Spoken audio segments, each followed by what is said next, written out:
Hey, JustMaD here, and Valve always finds ways to do the most unexpected thing they can.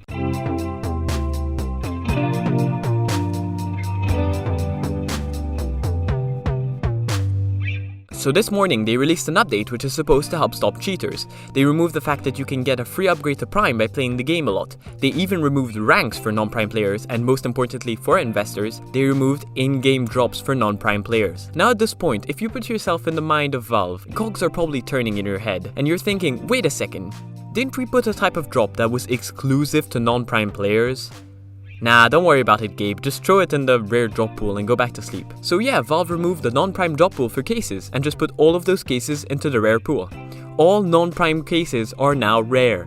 This basically just changes everything about investing in cases and raises a lot of questions. So I'm going to try and compose myself, and let's get talking about the cases that were in the non-Prime drop pool. So that's the CS20 case, the Horizon case, the Spectrum 2 case, the Gamma 2 case, the Chroma 3 case, and the Revolver case. If you invested in any of these, congrats first of all.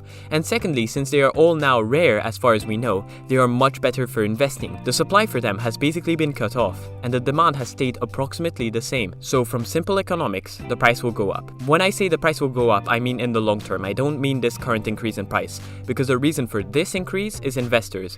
And it makes sense, everybody wants to invest in the newly rare cases before they get too rare and expensive. But the smart thing to do is to wait a bit now for prices to stabilize back down. It's what I always say, either you're the first one to invest or you wait a bit for prices to go back down. If you invest in the middle, you're probably buying at a peak.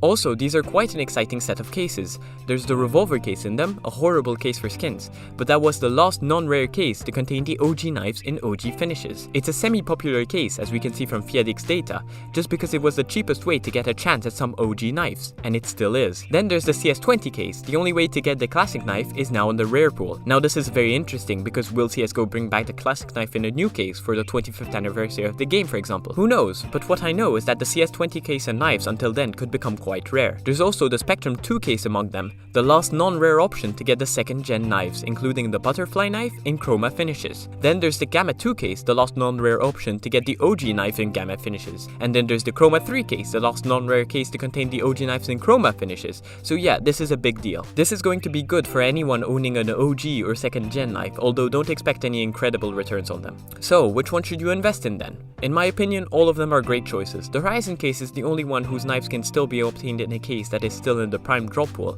but it's still quite a good case. The other outlier is the Revolver case, which has almost no reason to be obtained unless it's cheaper than all the other cases with OG knives and OG finishes. But the next cheapest case with OG knives and OG finishes, the Operation Phoenix case, is currently at 83 cents, so the Revolver case still has some room to grow. Another aspect of all of this is the question, what's going to happen when a new case gets added now? And we already have the answer. CSGO gave us a little teaser of what was to come with the Prisma case. If you think back to almost exactly a month ago with the release of the Snakebite case, the Prisma case actually jumped straight from Prime to Rare, and we thought that it was very weird, but actually what it was is just a warning sign for this. Now I'm going to put on my tinfoil hat for this because it sounds like more of a conspiracy theory, but I think that they were probably experimenting to see what was the effect on unboxing rates of moving a Prime case straight to Rare. They waited a month and they must have seen that it didn't affect the unboxing rates that much, which we also know by looking at FIADX data. So they must have decided that the system was a viable way of working with a drop pool, and I think they're right, and that they will start making a lot more money from cases from now on. We have seen that case unboxers don't care too much about the price of a case, they just care about what they can get from it.